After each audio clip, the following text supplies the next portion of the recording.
Welcome back to the Anachroschism. When we left off last time, we were in the middle of our party's vignettes. Lena and Karash had completed their respective conversations with people of import to them, and with pretty solid degrees of success, actually, and that they both kind of got some extra information, some reassurances, some ideas that they were at least on the right path, and that there were some benchmarks of success out there, although there's a lot of great unknowns in this world right now as well. No bigger than the trial of the century that lingers, but before we get to it, we still have two other characters who have a couple days left to fill in. I have a decision already in place, but I'm just curious, if it were up to the two of you, since I let them all choose last time, which of you would go first? I don't mind. It doesn't matter to me today. The same. So, All right, then then I would default to going first in this case. I'll just say, okay, I'll do it. And I would tell Jason he's going first. Oh, okay. There you go. So, Jason, you're first. So, Okay, let's go. I suspect I have the least stuff, is my guess here. essentially. Or it could lead into something else. Or, yeah, exactly. You had the least stuff you really wanted to do at the time, and at the very least, you had a few smaller things, but nothing specific. Mm-hmm. We'll get to what Isaac's up to here in a bit. Okay. So, Tessian, Mm-hmm. you stay in Waychester, and you're devoting your time to essentially finishing this assigned reading that you were given. And because you basically have your schedule open for it, I mean, you're free to kind of mill about the witch's cauldron and take a meal or two, have a drink. You can take it at your own pace. But because you're not distracted by anything else and or trying to read in sub-zero temperatures, you find that the remainder of your research / reading up is quite straightforward. And like before, when you were getting towards the tail end of the first book, it feels like everything just kind of starts to come together. It's still not exactly a page turner per se. It's still very dense, authoritative, educational style reading. It's not a pleasure read by any means. It's very technical, but you've already kind of gotten a grasp of it from having completed the first book, and by now it's as smooth as the sailing is going to get. But you don't even need to make a check for this because you have more than adequate time. With the first day or so, and maybe perhaps the following morning, you are able to complete the second that you had kind of gotten like halfway through or so, I believe, and then the entire third book. Okay. Nice. Speed reader. In doing so, you feel as though you have an understanding of how you might be able to shape this magic to your benefit in the way that you're intending, but it feels like there's a missing piece. Like, in your head, conceptually, you understand how it could work, but the application seems to be lacking. And you quickly realize that perhaps going back to see Sedalia would provide any remaining gap in the answers that you're seeking. Yeah. So that is what I'll do. I'll gather the books up so I can return them. Anything, like if I think there's any components. Is there anything that I think I might need for this process going into it, like that I could show up prepared with? Or considering what you carry in your background, I don't think so. It's more of you've got all the knowledge inside your head. It's just a question of how to utilize it best to harness it in a way that is going to be effective for you. So, I mean, you might want to bring, any normal spellcasting focuses or like your usual accoutrements, but not anything like in particular. Okay. Well, then if I've got all that, I will head to see Sedalia. Okay. Hold on, it's a work text. If you've been hearing in the news the last couple weeks, you understand. Some stuff's been happening. Yeah. Like Mike getting real small. Yeah, like Mike shrinking out of nowhere because his internet's dying on. It's just like cold! Just like the toilet paper, Mike disappeared. Damn. Well, we can still see him in the corner, so it can't be that bad. That's true. Okay, so you make your way back to the Waychester Courtiers Academy, and much as though you left it a few days ago, essentially you still see, there is that same kind of age group milling about in some of the public courtyards. You were able to make your way through the lobby again. This time, especially having seen you before, they direct you towards Sedalia Wraith's. Wraith. I've actually forgotten her last name. Yeah, Wraith. Duh. So to Sedalia's chambers and down the familiar hallways and find yourself outside her door. I knock politely. And inside, you hear a somewhat annoyed sounding, "Yes?" And He'll just, Sedalia, I've returned. Finished the reading and all that. I had a few questions for you. And in the middle of that sentence, the door swings open. Oh. And the scene is similar to what you saw last time. Disheveled books and not necessarily like a complete hovel, but just, disorganized, messy. But there are two key differences. One, that she opened the door in the middle of your sentence as opposed to hearing you out and like getting a feel for you. Still done so with a seemingly mage hand or something similar, because she's still sitting across the room. But unlike last time when she was nose first into books that she was working on at the time, she has, by the time the door swings open, is already spun around and is facing you as you stand in the entryway. Seems to have taken an interest. Tessian will come in and sort of shut the door behind him. And yes, like I was saying, I finished the reading, and I just had a few questions. I feel like I've got a good grasp on it. It's just, there's something missing. And I was wondering if you could help me put it together. She kind of gives you this nod. She says, I had a feeling you would finish it, yes. It's a heavy subject, but you're a smart lad. I thought you were up to the task. You say you're having a hard time with the grasp of it. I think I can help. Here, you have the books, yes? And he digs in his backpack and puts them on the table or whatever's next to her if there's space. So take the last two. I want you to take one in each hand. Hold them by the spines. Just hold them out at arm's length. And he kind of gives her a look, because he's not sure about this, but he does it anyway. There's this kind of pregnant pause as she watches you intently as you do this for a good 30, 45 seconds. And you can already kind of feel your arms starting to get tired. The lactic acid starting to build up in the muscles. She says, what I've found is that there's knowledge needed for this, yes, but there's a physical component too. This magic can take its toll on the wielder. It's important that you have both the mental and the physical capacity for it. That said, you can put the books down. That's not actually going to help you. It was just, I just wanted to see if you would do it, to be honest. He shakes his head and he puts them down in the pile. I like you. Most people ask a bunch of questions when I tell them to do things, but you're just a trooper. You go right in on it. Unfortunately, prior experience leads me to trust you, of course, but, so, physicality, you say. So, training, a regimen or something that I should partake in? She says, no, it's more about repetition through use. The first few times you attempt this, once we kind of complete the task to do so, it's going to feel strange, foreign. You won't feel sick when using it, as long as you're not going overboard. It'll just be unfamiliar to you, as though you almost feel rejuvenated. This ability will essentially siphon off energy from its target at a molecular level. It will sort of make them feel a bit off, maybe like a slight stomach ache or a small fever. No long-term damage unless you were to continue to pump this magic into them, but in the short term, they'll feel a bit off. You will almost feel stronger for the short term, but then after that wears off, you may feel a bit off afterwards yourself. It's tricky magic. It always has felt like walking a line that shouldn't be walked, but the more you use it, the more comfortable you should be with it. I see. And he's sort of like, this is sounding like a little, oof, but he's like, no, this is what I'm doing. And he's just like, well,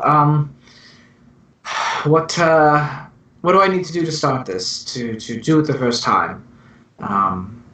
What's the first steps? I feel I grasp the formulas and the philosophy necessary, but I'm not sure how to put it together.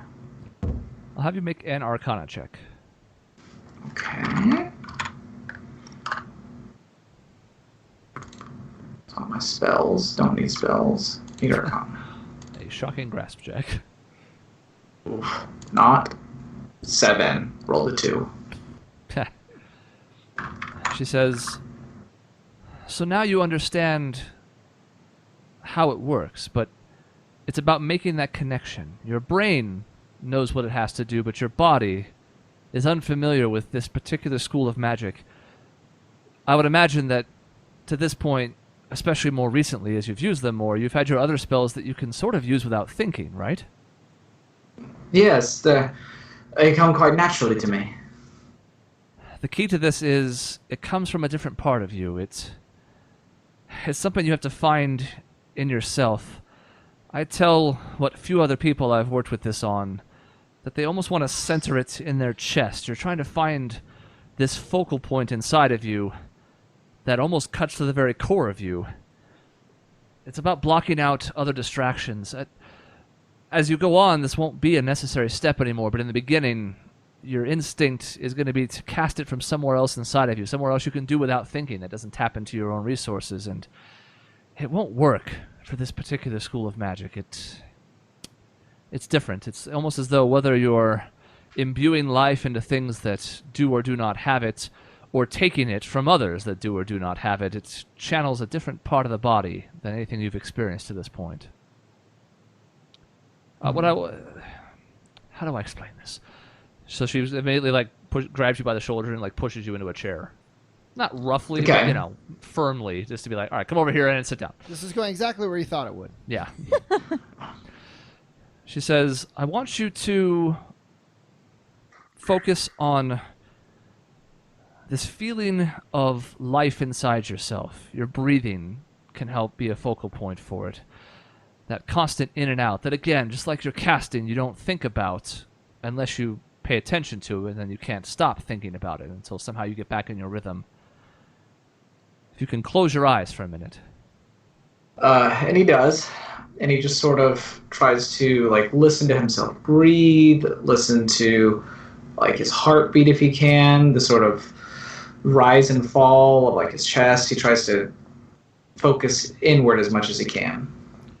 And with that Arcana roll, it does feel like it's elusive, sort of beyond your understanding. You can understand where she's coming from, taking this moment to yourself in almost this meditative-like state that almost puts you in a similar situation as what Lena does. You can feel as though there's something there, but it's you're just having a hard time connecting these two disparate regions, and seeing your brow kind of furrow as you concentrate on this for a short time. She puts a hand on your shoulder. She says, I understand. It's difficult sometimes to unlearn what you already know how to do and then learn to do it in a completely different way. I can help with that, but I'll warn you, it's going to feel a little bit strange. He kind of opens his eyes and thinks about it for a second. I'll admit, I never thought I'd be trying to flex a muscle that I didn't know I had, so to speak. If you think it'll help, do it. Anything to help speed up this process will be worth it. And as she's grasping your shoulder, she's kind of leaning in. She's only maybe a couple feet away, and you see this sort of inquisitive but devilish smile across her face. She says, yes, an excellent test subject indeed. Excellent, excellent. All right. Now, this isn't going to feel horrible or anything. It's just, well, you'll see. And eyes open or closed? He'll close his eyes. It's probably better that he doesn't see all this. And he's going to try to focus on what he's supposed to be focusing on. There's this momentary pause after you close your eyes, just a few seconds, and you get back to that point where you're again sort of centered, focused on your breathing, trying to block out any ambient noise in the room, any distractions. And all of a sudden, you just feel this pit. Not in your stomach, but sort of right around where the solar plexus is. Just right in the center of your chest. It feels as if the air is being sucked out of your lungs, even though you're not exhaling at the time. And after that couple of seconds passes, the pit sort of dissipates and you still feel the air within your lungs. It doesn't actually remove it, but it's a sensation sort of akin to drowning. even though it only lasts just a second or two. So it's not enough where you have to panic or anything, because by the time you realize sort of what it feels like, it has already passed. But you realize sort of the point at which you should be focusing on, and this feeling of tapping into something that, all things being equal, you probably shouldn't be. Yeah. Now, this is, of course, the ability being used against you and not by you. Being used by you will have a different effect, as she mentioned. But it is a stark reminder of what this will do to folks and what it could do, the type of damage it could do if used extensively. As a once-in-a-while thing, short exposures, etc., it'll feel uncomfortable and unpleasant, and you do take 7 points of necrotic damage. Okay. But it's not as though, she hasn't touched your shoulder and now you feel like you're dying or on death's doorstep or anything of the sort. Right. It just feels, it's akin to what she told you the last time you met, which is to say, it does not feel the slightest bit natural. It feels like nothing you've experienced to this point. Tessian tries to sort of mentally and physically almost like take hold of that pit, almost to try to commit it to muscle and mental memory as best he can. But he kind of tries to take a breath after that kind of feeling of drowning, and he's just going to try his best in a moment to capture that focus point. Okay. And just ignore any of the pain or other effects that go with it. So make an Arcana check with advantage.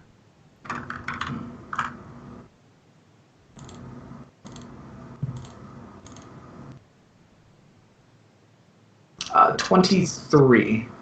Okay. Nice. With this added assistance as far as finding this specific area and this feeling on which to focus, it still takes you some time, and maybe the better part of 30 seconds, as you kind of feel yourself honing in on this. But after that moment passes, it hits you like a revelation. There's this connection of, I get it. And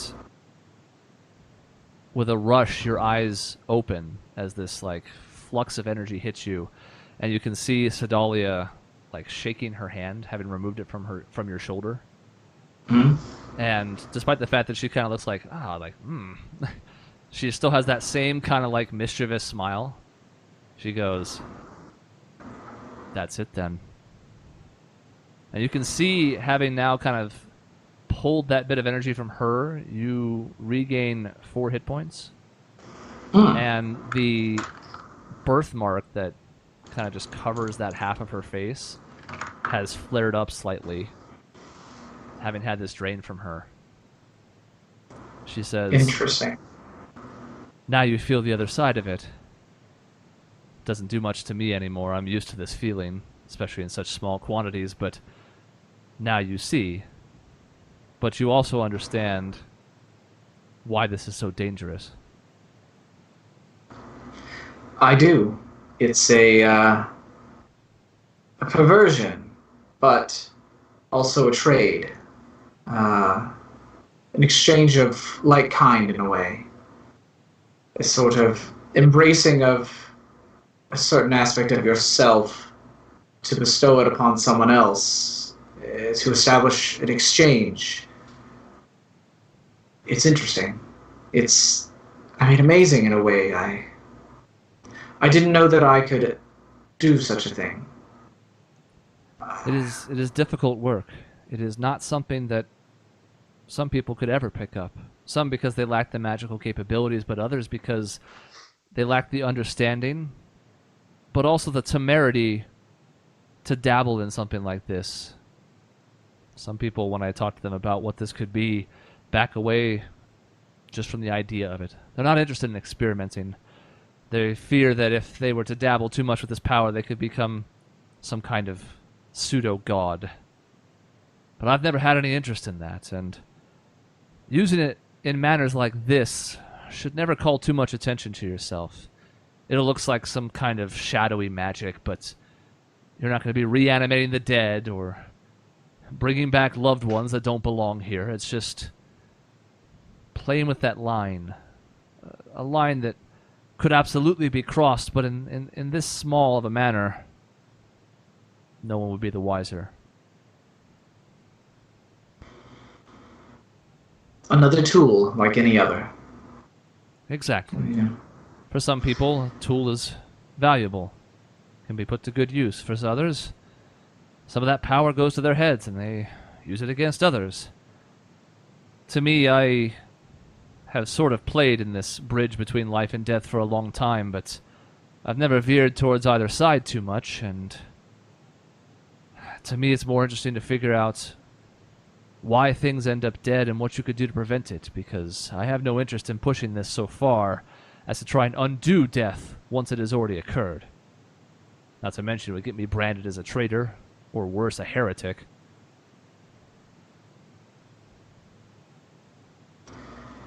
Well, I've no goal to do anything of the sort myself. I will use this as the tool it is, like any tool, any weapon. I have a goal, a mission, empire to protect, and that is what I wish to use it for. Everything else is, well, lives will be lost in a battle such as that. You know, people will suffer. We might as well make sure that it's those that deserve it. She gives you this kind of chuckle at that. She says, I like to hear that. As fascinating as I find the dead to be, it's more about learning from their mistakes and how it could be prevented. Because at the end of the day, the dead are dead. They're not all that interesting once you've learned everything there is to learn from them. The true fascinating specimen is that who lives. Those are the people that can make all sorts of interesting things happen, be it good or bad. People are so prone to making mistakes, and it's fun to watch them do it. So if you can give them a little jolt, mess with their day a bit, where's the harm in it? Now, I should caution you. There will still be a bit of a learning curve to this. Even though you've tapped into this on yourself, it may take some time for you to be fully comfortable to where you don't have to think about it anymore like the other magic you're familiar with. But if you continue to practice, I think with your aptitude, it shouldn't take you very long. Well, I must thank you, Sedalia. And he'll kind of stand up and extend a hand to shake it. You've been a great asset and a wonderful teacher. I know both to Thea in the past and now to myself, and all the things that I currently stand for. I'll make sure to pass this on to anyone else that asks about who you are and what you do. I'll make sure they know that you've been of great assistance. She clasps your hand with both of hers, shakes it, and you can kind of feel the grip tightening just a hair. And she looks at you and she says, there is more to this. I wouldn't dare offer it to you now until you're familiar with what you've even tapped into to this point, and you would have to be comfortable with it before you find out if you wish to proceed further. But if you feel it necessary to go further to protect what you care about, there is more that you could learn. Just know that it comes closer and closer to that line we spoke of. And after she says that, her grip kind of loosens again.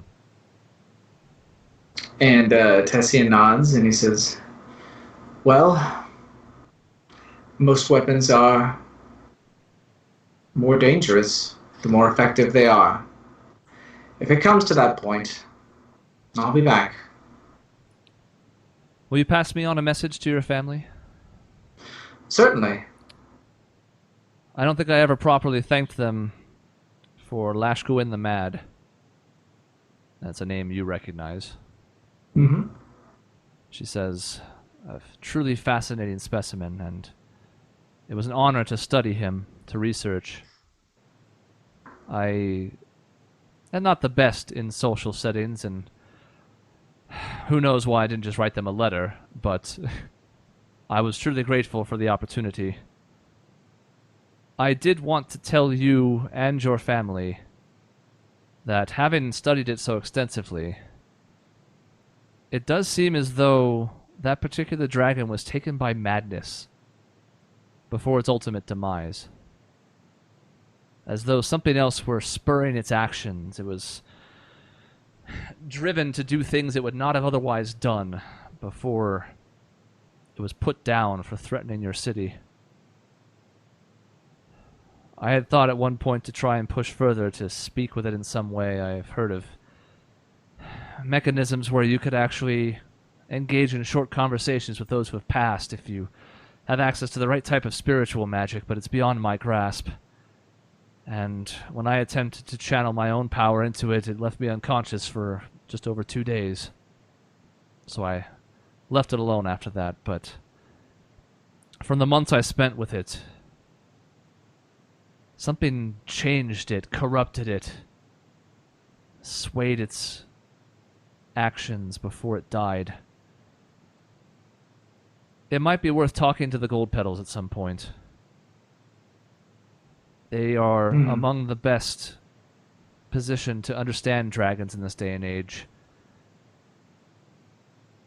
Having had some time to think about it, I feel like it's unlike anything else I've spent time with, and I've spent quite some time with different species of all sorts, seeing what made them the way they were, what killed them, why they died, how it could have been stopped, how it couldn't. This was unlike anything else I've seen since then, and it's been bugging me lately. Certainly. Do you think that this corruption you spoke of, is it still a threat? Is it some sort of one-of-a-kind malignancy? Is it something my family should be concerned about? She shakes her head slowly as she says, I don't think so. Best I could tell before I was almost overwhelmed by it as I was scouring its body for clues, it felt ancient. Like something that had been dormant but awakened, not something that it had acquired from around your city or within it, but rather something that had been lying underneath the surface and then been brought forward much too quickly. It's difficult to describe. I wish I could put it better into words, but it felt unnatural even by the standards of this practice that feels like it to begin with. Something out of place, because even though there are those who would brand this magic as heresy, at the end of the day it still makes sense. As you mentioned, it's an exchange of sorts. One thing gets life, another loses it, whether that's a small or a big effect. This did not feel like it made sense. This felt like something had been corrupted to its core and almost taken over. Something that didn't belong. An asymbiotic relationship.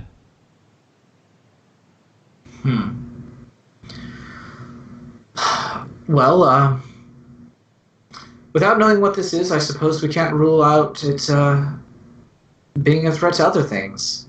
Other creatures, even if it's just dragons. Crazed dragons are,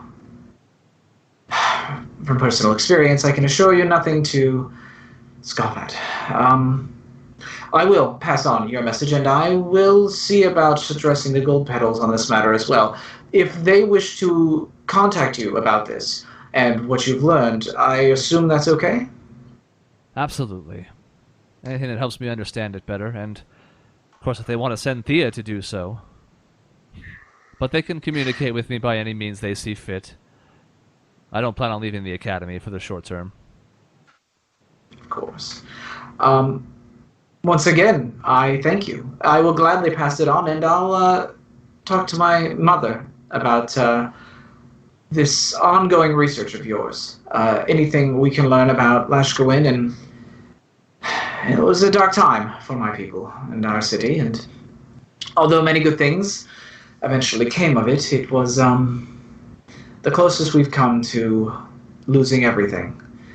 So I thank you, and I will pass it on with as much praise and adoration as I can. I'll see if we can get you compensated in some way whatsoever.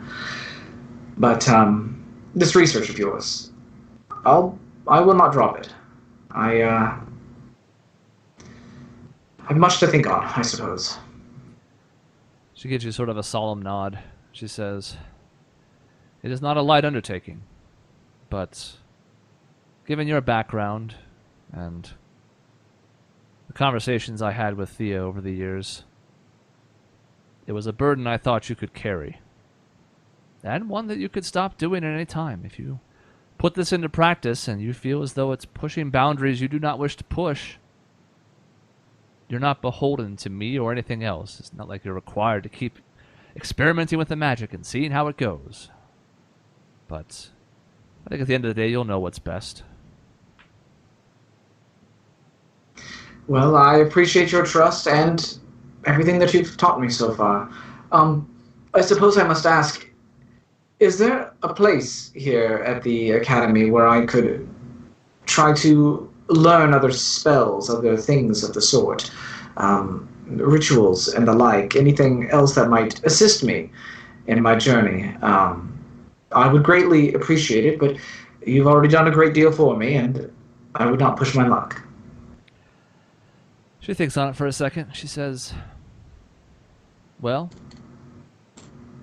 given our personal relationship and your family's background, we could try to have a room set up for you here, much like mine, for you to do additional research, with closer access to the many books and tomes that the Academy has at its disposal.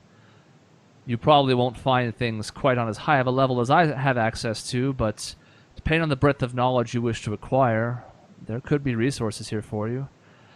I am not, how would you say, well-liked in these parts, but there are a few here who owe me a favor or two, begrudgingly. I could ask around and let you know." I would greatly appreciate it. I would say give me a few days and check back in. But I do think there should be some possibilities there. And then you can have some time to think on what it is in particular you might pursue, because without direction, as I can tell you firsthand, there's way too much information to pick up in one go. It's a fool's errand trying to read all there is to read, but with some pointers, we could acquire you all sorts of information. Well, duly noted. I will give it some thought. There will be a number of, I take it you've heard of the trial upcoming, or? Oh, I heard something about that, yes, but you know how those fools are on the hallway. They're always being too loud as they pass. Well, I suspect my involvement in that will be more than I anticipate, and we'll have to see how well that goes, the fallout and such. But I will get back to you, and I will think about all of this. You've done me a great service, Sedalia, and once again, I appreciate it. Well, I'll tell you what, you're welcome. It's nice having a conversation with somebody who can keep up, and while I would never push this on you, I will say, as a long shot, if they do decide to execute Faust Dryden, he would be really interesting to study. If the opportunity presents itself and I see an opening, I will suggest it. I'll admit I do enjoy the idea that he's joined the likes of Lashquin the Mad and other tyrants, even after his death, but sadly it will probably not be up to me. No, I don't suppose it would be. And who knows how many pieces the Empress will leave him in. It's a shame. It would be fascinating. But I understand. She kind of like shakes this thought. She's like, I understand, of course. Yeah, just putting it out there just in case. I understand. Well, with that, I will let you get back to your studies, Sedalia. It, again, was an honor, and I will pass everything on as you requested. Very well, Mr. Black. Do be in touch. Tessian's gonna politely skedaddle. Hear the door close behind you. It doesn't slam this time. Just firmly clasps with, again, there's no way she could have crossed the room that quickly, but you kind of have an idea at this point. And you can make your way back to the Witch's Cauldron if you see fit. Yeah, I suppose so. There's not much else to do.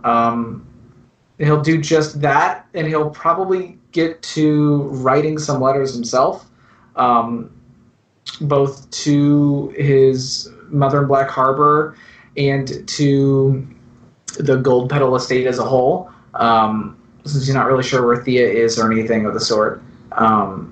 But basically pass on the information, both like an update to his mother about like, hey, I was recently assisted by Sedalia, who you'll remember we worked to get the skeleton sent to and stuff, and then mention that like she suspects there might have been some sort of corruption, yada yada. I'll try to sum up things and say that it could potentially pose a threat if something like that is still around. Any other information or if anything weird has been going on, try to like send that back to me and make sure that I and she's really helpful and stuff. And then to the Gold Petals, just be like a brief summary of the same thing, and just be like, do you know anything about this? And then send it back, get back to me here in Winchester. So. Okie doke. That sounds good. That's about it. I'm going to make a note for myself. Okay. What information have I passed on that I didn't mean to? This is an excellent chance for your mother to kill you. There was no reason for you to even mention your social security number. That's a foolish mistake. You hate to see that happen.